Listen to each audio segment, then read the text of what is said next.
हथकड़ी में बेटे ने दी पिता को मुख अग्नि, मां की जिद पर अदालत ने दी जेल से रिहाई की अनुमति। राजनगर थाना क्षेत्र के राघोपुर गांव में एक हृदय विदारक घटना सामने आई है, जहां पुत्र के जेल में होने के सदमे में पिता सुरेंद्र झा 60 वर्ष की मौत हो गई।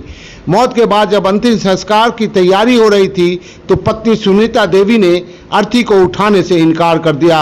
उन्होंने कहा कि उनके पति की अंतिम इच्छा थी कि बड़ा बेटा ही, जो केशव झा जिसका नाम है, वही उनको मुख अग्नि दे। हालांकि केशव झा हत्या के एक मामले में पिछले 55 दिनों से मंडल कारा में बंद है। ग्रामीणों ने पहले छोटे बेटे से अंतिम संस्कार कराने का सुझाव दिया, लेकिन सुनीता देवी अपनी जिद पर अड़ी रही। इस पर ग्रामीणों ने स्थानीय मुखिया मुन्नी मिश्रा के पति संजय मिश्रा, पंकज चौधरी, अरुण पाठक, कुमोद झा और अभिषेक झा के साथ मिलकर कोर्ट का दरवाजा खटखटाया। वरिष्ठ अधिवक्ता रामशरण शाह ने सीजीएम प्रमोद कुमार महत्ता के अदालत में अर्जी दाखिल की, जिसमें केशव को पिता को मुख अग्नि देने की अनुमति देने की गुहार लगाई गई। अदालत ने मानवीय दृष्टिकोण अपनाते हुए मंडल कारा अधीक्षक जलज कुमार को निर्देश दिया कि कड़ी सुरक्षा के में केशव को अंतिम संस्कार के लिए छोड़ा जाए। इसके बाद आधी रात को मंडल कारा से कड़ी सुरक्षा में हथकड़ी पहने केशव झा को लाया गया। उन्होंने अपने पिता को मुंह अग्नि दी। यह दृश्य इतना मार्मिक था कि वहां मौजूद हर आंख नम हो गई।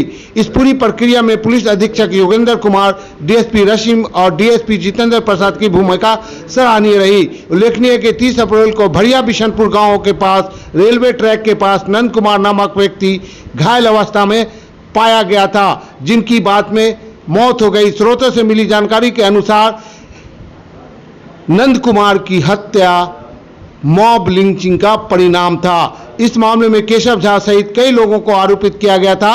गिरफ्तारी उसी दिन हुई थी जिस दिन केशव के बेटे का मुंडन संस्कार था। पिता की अंतिम इच्छा पूरी करने के लिए किए गए इस प्रयास को मानवीय संवेदना और न्याय की एक मिसाल पेश की है। 25 अप्रैल 2025 को राजनगर थाना क्षेत्र के भड़िया बिशनपुर गांव के पास रेलवे ट्रैक पर शहर के नंद कुमार जख्मी हालत में मिले थे।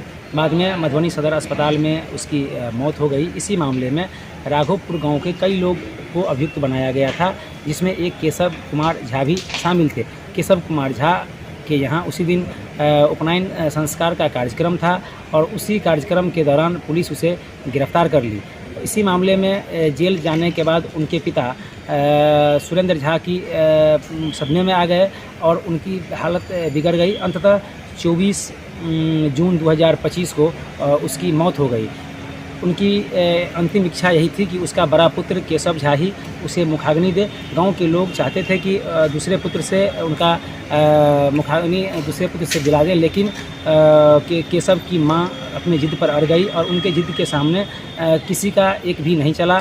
अंततः हम लोगों ने वहां के स्थानीय मुखिया मुन्नी मिश्रा, उनके पति संजय मिश्रा एवं अन्य लोगों के कहने पर हम लोगों ने कोर्ट में माननीय मुख्य न्यायिक दंडाधिकारी पीके महता के न्यायालय में हमने अर्जी दाखिल किया और कोर्ट के आदेश पर आधी रात को जेल से बाहर निकाला गया उसको और आधी रात को राघोपुर गांव लेकर के उनको केशव झा को गया और अंततः उसकी मां की जो और पिता की जो अंतिम इच्छा थी कि बड़े पुत्र उनको मुखाग्नि दे, वह आखिरकार जो है उसमें वह सफल रहा। उनकी अंतिम इच्छा पूरी हुई और आज देर शाम उसे फिर पुनः मधुबनी मंडल कारा लाया जाएगा।